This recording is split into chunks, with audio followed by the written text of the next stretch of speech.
So recently, incontrovertible proof of the deployment of Russian military units into the sovereign territory of the Ukrainian country has been confirmed. These operations confirm a Russian invasion of the Ukraine in full violation of the Geneva Convention. It violates the Geneva Convention, for instance, there's no formal declaration of war. Also, Russian forces removed all identifying insignia. Now, despite the denial on the part of Russian President Vladimir Putin to the contrary, the presence of Russian Federation armed forces has been verified by photos of Russian military equipment, Russian supplies, Russian weaponry. We have the reports from neutral UN observers of Russian convoys crossing the border into Ukraine, the recovery of Russian passports. We also have satellite imagery of Russian artillery stationed in Russia firing into Ukraine. And most unbelievably, we have the testimony of Russian soldiers themselves. Recently, one gave an interview to the BBC and came right out and said that not only are Russian armed forces participating in this invasion of Ukraine, but rather the attacks have been coordinated by Russian generals and operations have been led by Russian officers. And then most unbelievably, this has got to be like the fucking stupidest thing I've ever heard. We actually have Russian soldiers themselves who posted comments boasting about attacking Ukraine in social media. There was one actually we were able to use the date and time of his post and with a geolocator locate this individual who happens to be a native of St. Petersburg and a Russian soldier, and we located him right into eastern Ukraine. Pictures of him in battle fatigues, armed. So once again, the presence of Russian Federation armed forces within the sovereign country of the Ukraine is undeniable. And I am telling you right now, Mr. Putin, you had better fucking stop. If you do not, Canada will intervene, and in doing so will ensure the victory of our Ukrainian friends and allies, and there ain't nothing you can do to stop us. We're gonna break your strength and eliminate any threat posed by Russian forces to any of Russia's neighbors, even the wacky ones. Now, no doubt, many of you, especially Putin supporters, because we all know how you guys like to think, very confrontational mindset, but most of you probably assume I'm speaking about violence. No, I'm not. There is no need for that. There is no need to start some ghastly, unnecessary war. No need to choose between disastrous armed conflict or sitting there just tolerating Russian aggression and hostility. War between NATO and Russia, at its very, very best, would be a conventional conflict, just so brutal in its nature, so gruesome in the size and scale of it. This would be a war that would devastate Ukraine, it would devastate Russia, it would devastate Eastern Europe as a whole. Hostilities that would goddamn fucking guarantee the deaths of millions and millions and millions of innocent lives.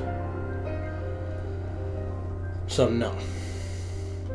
Such a war must be avoided, if possible, for the sake of all humanity. Now, I am sure you're all familiar with the term blood for oil. What I'd like to propose here today would be oil for blood. First, we have some facts here.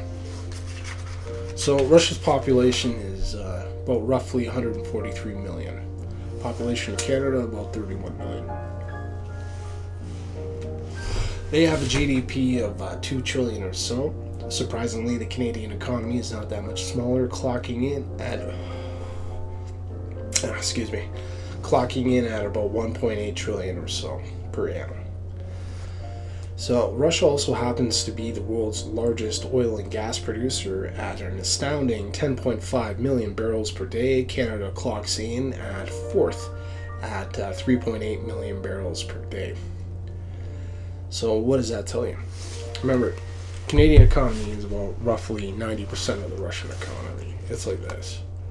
But their oil production is what, 3 times the size of ours? It's like this. So that means their economy is 3 times more dependent on this one sector. In fact, I would go as far to say that their economy revolves around energy exports.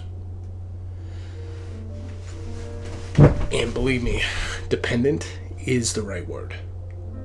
That is the linchpin of your military budget, the $95 billion or so you spend every year. All we have to do is flood the market with our oil. Flood we can, and flood we will.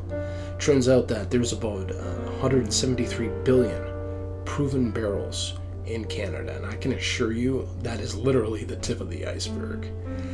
And we would rather give the shit away. Okay, they continue to watch you bully and invade and intimidate your neighbors. Now, we can afford to do this, as remember the differences between our population, 31 to 143 million respectively, and the fact that our economies are about roughly the same size, comparative anyways. That means the average Canadian has a GDP per capita about, I guess it'd be roughly, I don't know, 4.5 times the size of the average Russian. So we can take a pay cut. Russians can't.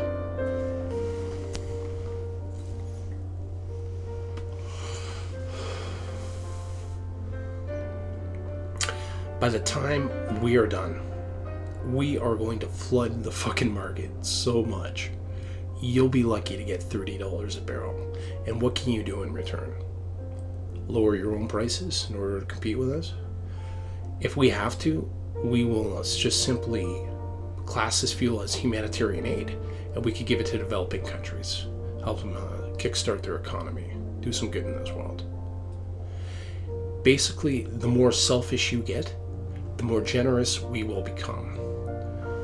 The more land and resources you steal from others, the more resources we will share with others. Any resource you have, we have too. Any export you try to use to compensate, well, chances are we have that product too. And once again, given the states of our respective economies, Canada can play this game for decades. You can't. By the time we are done, your economy will have collapsed. Your $95 billion a year military spending will go down right with it. Your soldiers will leave their posts in order to feed their families. The people will want answers why they have to live lives of desperation and poverty because of your ridiculous, aggressive, and hostile politics, because of your fucking warmongering. Stay away from Ukraine. Get the fuck out of Ukraine now, or face the consequences. And don't you dare think about doing this to anybody else ever again.